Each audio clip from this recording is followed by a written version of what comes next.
हमने endocrine system के जो अपने लास्ट पार्ट जो छठवां जो पार्ट पढ़ा था उसमें हमने जो ग्रंथियां पढ़ी थी उससे आगे हम स्टार्ट करते हुए देखते हैं टेस्टिस और ओवेरी। अगर आपको पूरा एनालिसिस चाहिए तो आप लास्ट जो हमने रिप्रोडक्टिव सिस्टम जब पढ़ा था तो उसमें हमने अच्छे से इसको समझा रखा है कि टेस्टिस क्या होता है, ओवेरी क्या होता है। तो आप चाहो तो वो वीडियो आप देख सकते हो जनन तंत्र में, प्ले लिस्ट में आपको सारी वीडियोस आपको मिल जाएंगे वहाँ पर। तो वीडियो को लास्ट शुरू से लेकर के लास्ट तक पूरा देखें। आप चाहो तो इनके नोट्स बना सकते हो। बाकी ये आपको छोटी से छोटी एग्जाम से लेकर के आप बड़ी से बड़ी एग्जाम तक सारे के सारे क्वेश्चन आप यहाँ से क्लियर कर सकते हो। तो चलो स्टार्ट करते हैं। अपने टेस्टिस क्या होता है? टेस्टिस इसका मतलब होता है वृषण। अगर टेस्टिस या वृषण के बारे में हम बात करें तो सबसे पहले तो ये कहाँ पर पाया जाता है? ये पाया जाता है अपने मेल में। टेस्टिस कहाँ पर पाया जाता है? अपने मेल में पाया जाता है। और टेस्टिस जो होता है इसमें शुक्राणु का निर्माण होता है। अब इससे अपन बात करें आगे चल के थोड़ा सा, अपन सारी चीजें पढ़ चुके हैं। तो टेस्टिस जो होता है, वृषण जो होता है, उसमें अपने एक हार्मोन स्रावित होता है, उसका नाम है टेस्टोस्टेरोन हार्मोन। तो इंपॉर्टेंट यहीं से निकलता है कि टेस्टोस्टेरोन हार्मोन कहाँ से स्रावित होता है, कहाँ से निकलता है, कहाँ पर बनता है? सीधी सी बात है तो वृषण से। इसी को अपन कहते हैं एंड्रोजन। इसी को हम क्या कहते हैं? एंड्रोजन। अब टेस्टोस्टेरोन हार्मोन करता क्या है? इसको मैं टी से व्यक्त कर देता हूँ, कैपिटल टी से। तो टेस्टोस्टेरोन हार्मोन करता क्या है कि मेल के लक्षण लेके आता है। किसके लक्षण लेके आता है? मेल के लक्षण लेकर के आता है। और इसके बाद में अब भाई मेल में कौन कौन से लक्षण होते हैं हम अच्छे से जानते हैं कि व्यक्ति की या आदमी की आवाज कैसी हो जाती है? आवाज का भारी होना, दाढ़ी मूंछों का आना, और मसल्स जो होती है, अपने मांसपेशियां जो होती है वो क्या हो जाती हैं? स्ट्रॉन्ग हो जाती हैं। तो ये सिंपल सा टेस्टिस है। इसके बारे में हम बाद में बात करते हैं। ओवेरी या अंडाणु जो कि कहाँ पर पाए जाते हैं? फीमेल में पाए जाते हैं। और फीमेल में ओवेरी या अंडाणु से दो हार्मोन स्रावित होते हैं। एक तो एस्ट्रोजन जिसको मैं ई से डिफाइन करता हूँ, और एक प्रोजेस्टेरोन जिसको मैं पी से डिफाइन करता हूँ। तो एस्ट्रोजन और प्रोजेस्टेरोन फीमेल हार्मोन है। अब अगर अपन इनकी बात करें कि एस्ट्रोजन क्या है, कि जो एस्ट्रोजन जो होता है वो फीमेल में फीमेल के लक्षण लेकर के आता है, जैसे आवाज का पतली होना, स्तनों का विकास, और मसल्स जो लेडीज की जो मसल्स होती हैं वो कैसी होती हैं? वीक होती है, मतलब कमजोर होती है। और जो प्रोजेस्टेरोन जो हार्मोन है ये इसको क्या कहते हैं अपन? इसको कहते हैं प्रेगनेंसी हार्मोन। तो यहाँ से एक छोटा सा क्वेश्चन निकल सकता है कि निम्न में से जो प्रेगनेंसी हार्मोन है वो कौन सा है? Progesterone hormone. इससे पहले अपन सारी चीजें पढ़ चुके हैं। अब हम इससे आगे अपन बात करते हैं कि क्या क्या चीजें हैं, कैसे कैसे। तो अपन ने यहाँ तक टेस्टिस पढ़ा और ओवेरी पढ़ा। टेस्टिस वृषण से जो है मेल में पाया जाता है। टेस्टोस्टेरोन हार्मोन या एंड्रोजन स्रावित होता है, मेल के लक्षण लेके आता है। इसके बाद में ओवेरी से दो हार्मोन स्रावित होते हैं, एस्ट्रोजन और प्रोजेस्टेरोन। प्रोजेस्टेरोन को अपन प्रेगनेंसी हार्मोन कहते हैं। एस्ट्रोजन फीमेल में फीमेल के लक्षण लेकर के आता है, जैसे आवाज का पतली होना, स्तनों का विकास होना, मसल्स का वीक होना। अब इसके बाद में छोटा सा पॉइंट है कि जो अपने चेहरे पर जो कील मुहासे होते हैं उनके लिए टेस्टोस्टेरोन जिम्मेदार होता है। कील मुहासों के लिए कौन जिम्मेदार होता है? Testosterone hormone. अब देखते हैं आगे।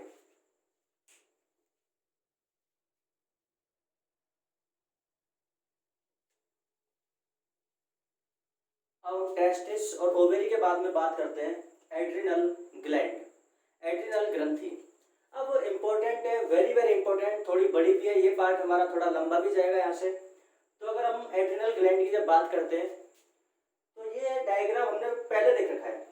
जो हमारा एंडोक्राइन सिस्टम जो था इसका जो फर्स्ट पार्ट था उसमें हमने सेकंड पार्ट में देखा था कि हमारे शरीर में कौन कौन सी ग्रंथियां कहाँ कहाँ पर पाई जाती हैं। तो एड्रिनल ग्लैंड या इसी को अपन कहते हैं एपिरीनल या अधिवृक्क, इसको अपन कहते हैं वृक्क। मतलब वृक्क को इंग्लिश में कहते हैं किडनी। अब अधि का मतलब होता है ऊपर, इसलिए अधिवृक्क। किसके ऊपर? वृक्क के ऊपर, इसलिए इसका नाम पड़ा अधिवृक्क। एपी का मतलब भी होता है ऊपर, और रीनल का मतलब होता है किडनी। तो एपिरीनल और एड्रिनल।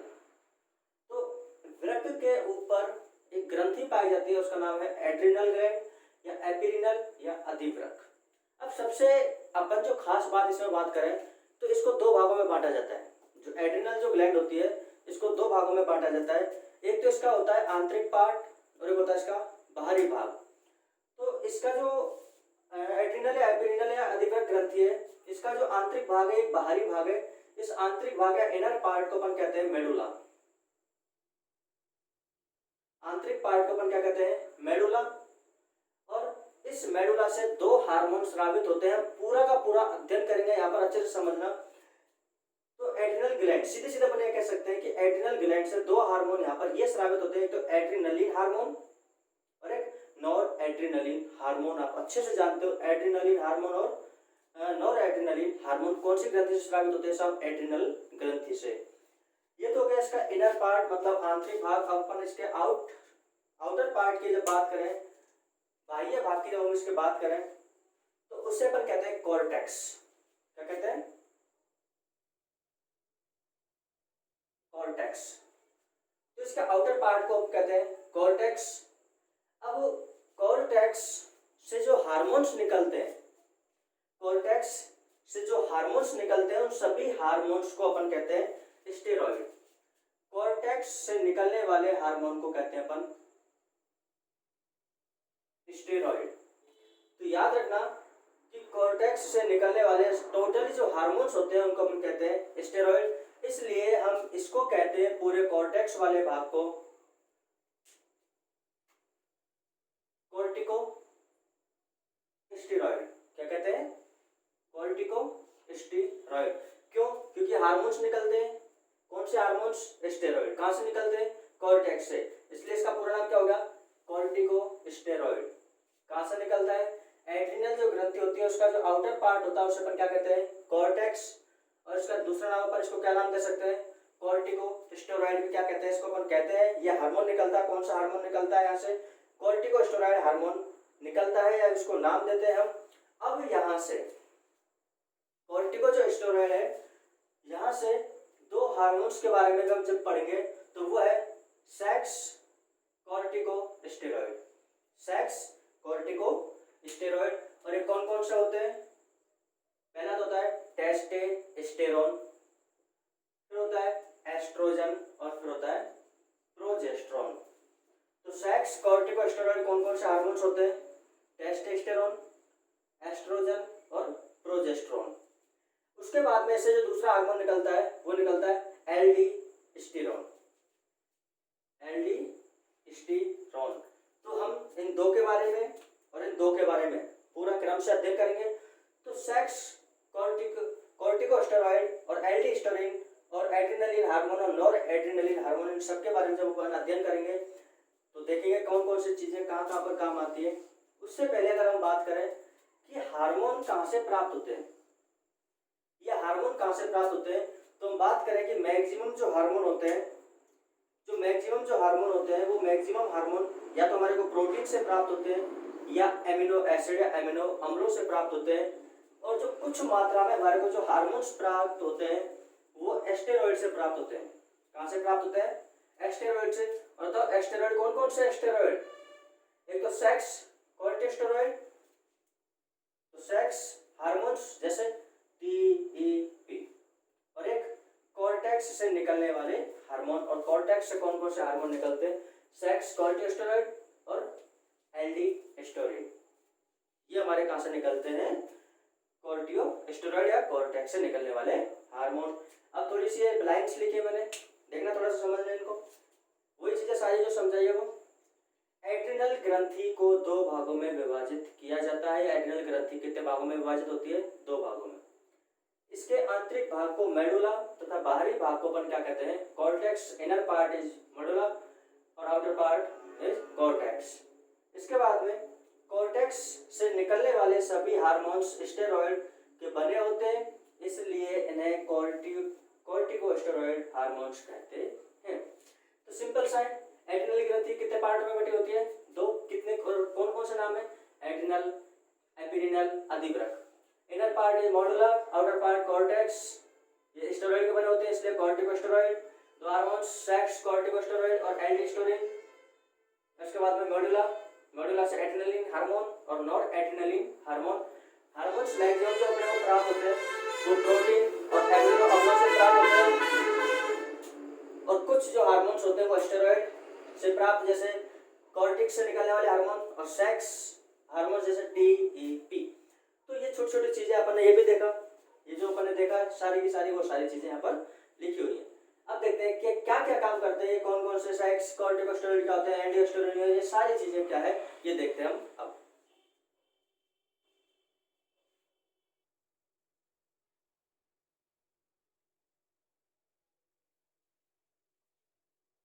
अब हम क्रम से जब बात करते हैं, जो फर्स्ट जो अपन ने वहां पर देखा था, जो आउटर जो पार्ट था वहां से देखा था अपन ने, सेक्स कॉर्टिकोस्टेरॉइड हार्मोन स्रावित होता था।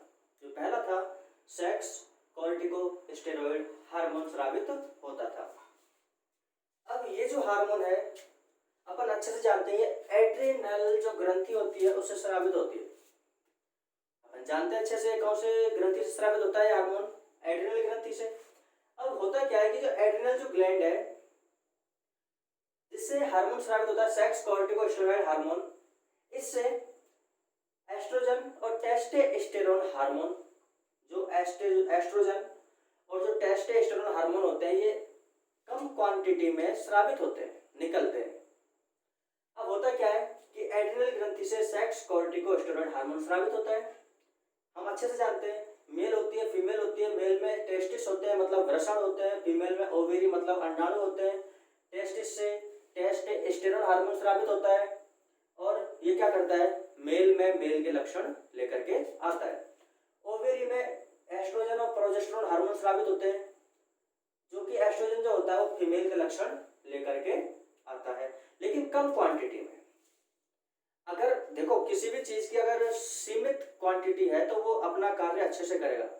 अगर उसमें एबनॉर्मलिटी आ गई मतलब अनियमितता आ जाती है किसी भी चीज में, तो वो अपने कार्य को या तो बहुत ज्यादा करेगा या बहुत कम करेगा, या फिर मतलब उससे भटक जाएगा अनियमित रूप से। अगर वह आया तो वो अलग अलग कार्य करेगा। तो जब हम देखते हैं यहाँ पर दो शब्द देख लो एक बार।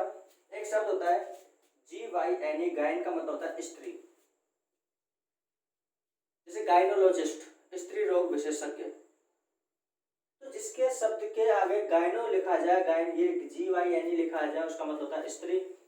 और MASTIA मेस्टिया का मतलब होता है ब्रेस्ट मतलब स्तन।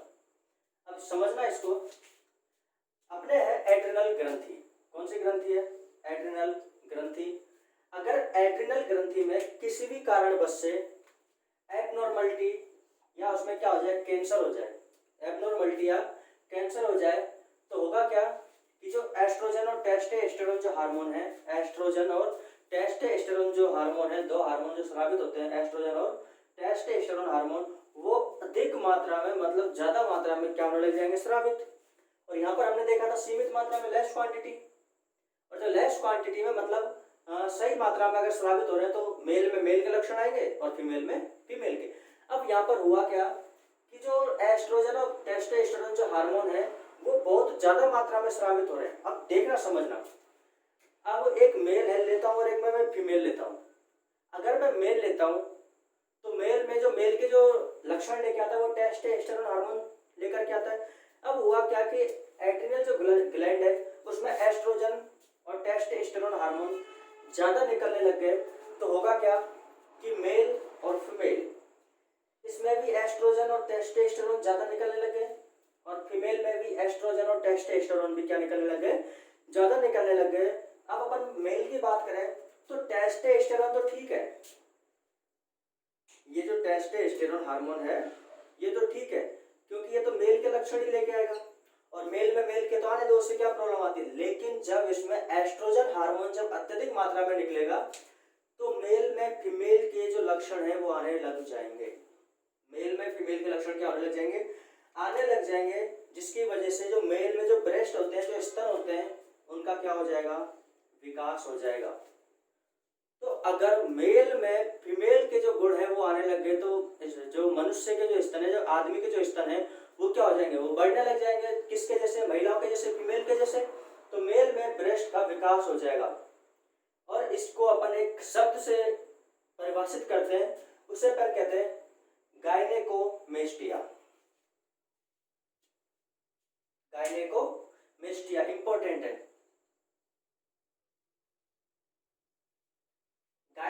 गायनेकोमेस्टिया क्या है, समझाइए। तो सीधे सीधे अपन क्या लिख सकते हैं गायनेकोमेस्टिया में कि किसी भी कारणवश एड्रिनल ग्लैंड में एबनॉर्मलिटी या कैंसर हो जाए तो उसमें एस्ट्रोजन और टेस्टोस्टेरोन हार्मोन अत्यधिक मात्रा में निकलने लग जाते हैं, जिसके कारण मेल में एस्ट्रोजन हार्मोन अधिक बनता है और मेल में फीमेल के जो लक्षण होते हैं वो भी आते हैं, जिसके कारण मेल में ब्रेस्ट का विकास होता है और इस बीमारी को अपन कहते हैं गायनेकोमेस्टिया। इंपॉर्टेंट। इसके बाद में फीमेल की अगर अपन बात करें, वही प्रोसेस, एस्ट्रोजन और प्रोजेस्टेरोन, जो एस्ट्रोजन और टेस्टोस्टेरोन हार्मोन है वो अधिक मात्रा में स्रावित होंगे, फीमेल में मेल के लक्षण आएंगे। बिल्कुल सही है, क्योंकि चलो एस्ट्रोजन तो ठीक है, ये तो फीमेल के लिए काम करता है, लेकिन ये टेस्टोस्टेरोन ये किसके लिए काम करेगा? टेस्टोस्टेरोन। तो फीमेल में मेल के लक्षण आएंगे। अब मेल के लक्षण क्या है? भारी आवाज होना और अत्यधिक बालों का आना, शरीर पर दाढ़ी मूछ आना, बालों का आना, ये फीमेल में मेल के लक्षण दिखते हैं। अब यहाँ पर होता क्या है वो समझना कि अगर कोई स्त्री पुरुष के जैसे अगर उसका विकास हो रहा है, अगर कोई स्त्री है और उसका विकास पुरुष के जैसा होता है, उसको अपन वेरिलिज्म कहते हैं। उसको अपन क्या कहते हैं? वेरिलिज्म। उस चीज को अपन क्या कहते हैं? वेरिलिज्म। पुरुषों के जैसे महिलाओं का विकास होना, और अगर किसी भी महिला में अत्यधिक बालों की वृद्धि हो रही है, दाढ़ी मूछ वगैरह आ रहे हैं, कई बार अपन देखते हैं कि महिलाओं के मूछ आ जाती है, दाढ़ी वाड़ी आ जाती है, तो यही कारण है। एब्नॉर्मलिटी, एड्रिनल ग्लैंड में टेस्टोस्टेरोन हार्मोन अधिक स्रावित होता है, और जब वो शरीर में महिलाओं के जब अत्यधिक बाल आते हैं, उसको अपन एक नाम से जानते हैं, अतिरोमता। बालों को अपन क्या कहते हैं? रोम, अतिरोमता। इंग्लिश में नाम देते हैं अपन हिर्सुटिज्म। क्या नाम देते हैं? हिर्सुटिज्म। तो एकदम सिंपल, बिल्कुल सरल भाषा में आपको यहाँ पर समझाया गया है बिल्कुल कि सेक्स कॉर्टिकोस्टेरॉइड हार्मोन क्या होता है।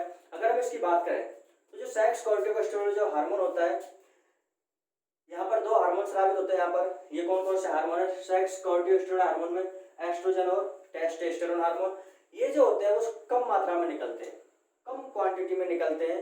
इसलिए कम क्वांटिटी में निकलते हैं, इसलिए मेल में तो मेल के लक्षण लेके आता है टेस्टोस्टेरोन, और फीमेल में जो एस्ट्रोजन होता है वो फीमेल का लक्षण लेके आता है।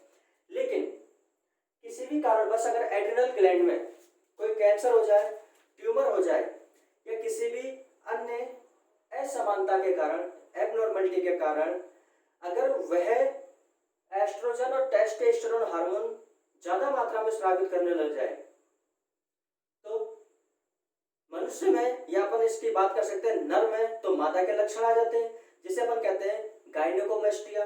नर में मादा के लक्षण आना क्या कहलाती है? गायनेकोमेस्टिया। और मादा में नर के लक्षण आना, इसे अपन कहते हैं वीरिलिज्म। क्या कहते हैं? वीरिलिज्म। और शरीर पर अत्यधिक जो बाल आते हैं, रोम आते हैं, उसे अपन क्या नाम देते हैं? हिर्सुटिज्म। क्या नाम देते हैं? हिर्सुटिज्म। अब बात करते हैं अपन किसके बारे में? एल्डोस्टेरोन। एल्डोस्टेरोन। तो अब उसके बारे में अपन पूरा देखेंगे। ये आपके समझ में आ गया होगा, आप स्क्रीनशॉट ले सकते हो।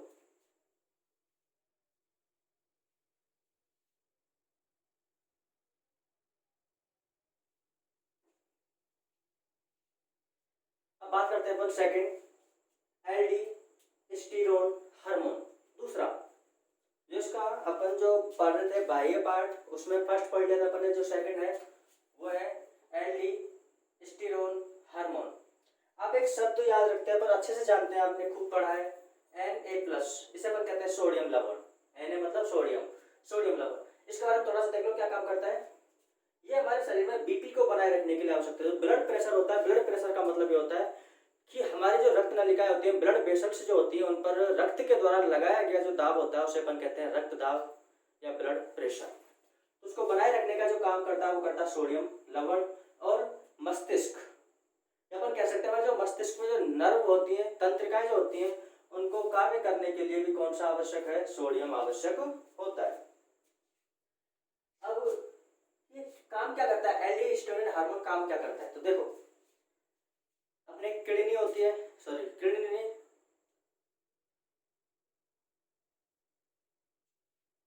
हाँ देखो, मूत्र का निर्माण होता है अपने किडनी जो होती है, इस किडनी में हम अच्छे से जानते हैं कि मूत्र का निर्माण होता है किडनी में, जिसको अपन हिंदी में कहते हैं वृक्क। तो किडनी में होता क्या है कि जब हम खाना खाते हैं तो खाने जब खाते हैं तो उसमें से कुछ मात्रा में जो सोडियम होता है, सोडियम जो लवण होता है, वो हमारे मूत्र के साथ में या जल के साथ में या यूरिया या फिर क्या अपन कह सकते हैं कि अपशिष्टों के साथ में हमारे किडनी में पहुंच जाता है। कहाँ पर पहुंच जाता है? किडनी में पहुंच जाता है। अगर ये सोडियम हमारे शरीर से बाहर निकल गया अपशिष्ट के रूप में तो हमारे बीपी जो है कंट्रोल नहीं हो पाएगा और हमारा मस्तिष्क जो कार्य करता है वो बहुत कम मात्रा में या फिर जो अपन कह सकते हैं मंद बुद्धि जो बालक है वो हो जाएगा। अब इस सोडियम को बचाने के लिए क्या करते हैं वो देखेंगे। और एक अपन ने देखा था वहां पर शुरुआत में एडीएच हार्मोन और एक उसी का नाम था वेसोप्रेसिन। ये क्या होता है एडीएच हार्मोन? जब किडनी में जल की मात्रा अत्यधिक जाती है तो उसको वापस लेके आ आता है। 10 से 15% पानी को वापस से कहां पर ले आता है? रक्त में। और अपन ने पढ़ा था वहां पर रक्त में जैसे जल आएगा बीपी क्या हो जाएगा? बढ़ जाएगा। वही प्रोसेस है यहाँ पर किडनी में कि जो किडनी में जो सोडियम आता है, सोडियम लवण, वो बहुत कम मात्रा में आता है, Na+ कम मात्रा में आता है। जो जल होता है वो 95% तक पाया जाता है और यूरिया होता है जो 2 से 3% तक पाया जाता है। अब अगर हम यहाँ पर बात करें तो एक गाड़ी होती है और वो गाड़ी कहती है कि मैं किडनी से जा रही हूँ रक्त नलिका तक और जिसको चलना है वो मेरे ऊपर आकर बैठ जाए और मैं वहां छोड़ दूँ। अब सोडियम देखता है कि भाई मेरे को भी जाना है, मैं तो अपशिष्ट के रूप में यहाँ से बाहर निकल जाऊंगा। तो ये जाना चाहता है किडनी से कहाँ पर? रक्त नलिका में। और वैसे ही जल उसी प्रकार से सोचता है कि भाई मेरे भी बहुत अधिक मात्रा में अगर मैं शरीर से बाहर निकल जाऊंगा तो शरीर में पानी की मात्रा कम हो जाएगी। तो इस वजह से सोडियम लवण Na+ पूरा का पूरा इस गाड़ी के ऊपर आकर के बैठ जाता है और वैसे ही जल 15 से 20% जल इस गाड़ी के ऊपर के आकर बैठ जाता है और ये गाड़ी चलती चलती कहाँ पर आती है? ब्लड वेसल में। कहाँ पर आ जाती है? ब्लड वेसल में।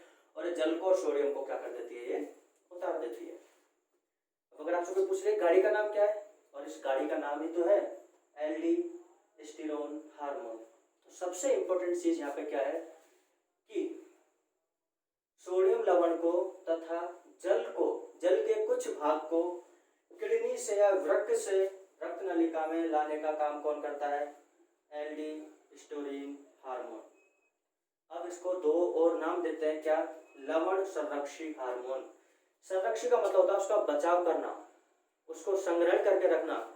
तो ये बचाव भी तो कर रहा है किसका? लवण का, सोडियम का। वापस लेके आ रहा है अपशिष्ट के रूप में, पहले बाहर निकल जाता था, अब उसको वापस लेके आ रहा रक्त में।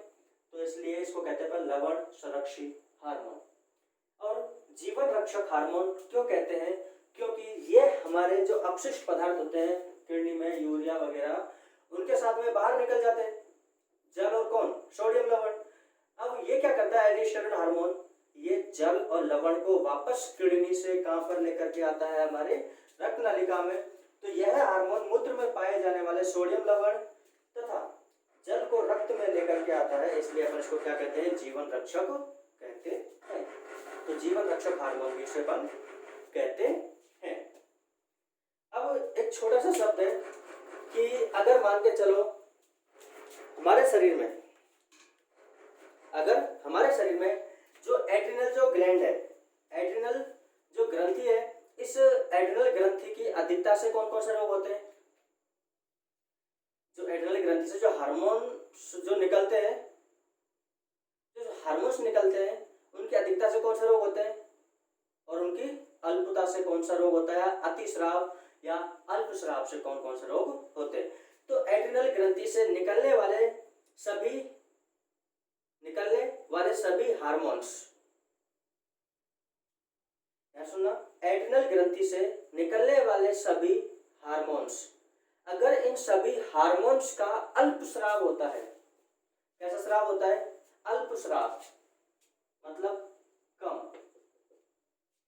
अगर एड्रिनल ग्रंथि से जो सारे के सारे जो हार्मोन्स निकलते हैं उनका अगर कम स्राव होता है तो उससे एक रोग होता है और उस रोग का नाम है एडिशन। कौन सा रोग है? एडिशन। और अगर इनका अतिस्राव होता है, मतलब अधिक मात्रा में स्त्रैवण होता है, बाहर निकलते हैं, तो इससे कौन कौन से रोग होते हैं? एक तो होता है कुंसिस रोग।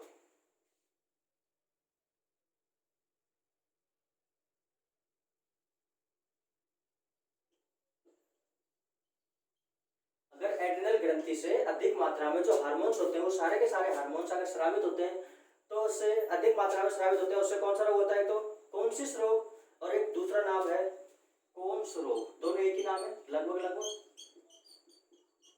तो कौन कौन से रोग होते हैं? कम से तो एडिसन, और अधिक से कुंसिस रोग या कोन्स रोग। अब हम बात करते हैं कि एड्रिनल और नॉर एड्रिनल, एड्रिनल और नॉर एड्रिनल हार्मोन्स क्या है? तो थोड़ा सा स्क्रीनशॉट ले सकते हो इनका।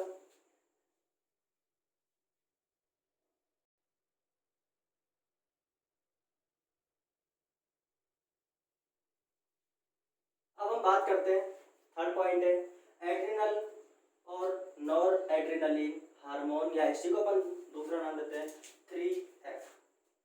हम अच्छे से जानते हैं कि एड्रिनलिन हार्मोन करो या मरो,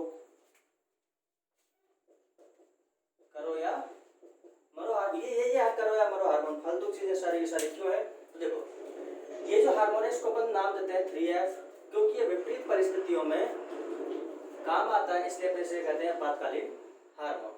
अब हम अच्छे से जानते हैं जब विपरीत परिस्थितियां अपने साथ होती हैं तो क्या आपको मुंह में लार आएगी? क्या कभी नहीं आएगी। तो विपरीत परिस्थितियों में लार कम आएगी, मूत्र का जो निर्माण है वो भी कम होएगा, हार्ट रेट अधिक हो जाएगी, बीपी अधिक हो जाएगी, श्वसन दर अधिक हो जाएगी, और स्वेद स्त्रवण भी क्या हो जाएगा?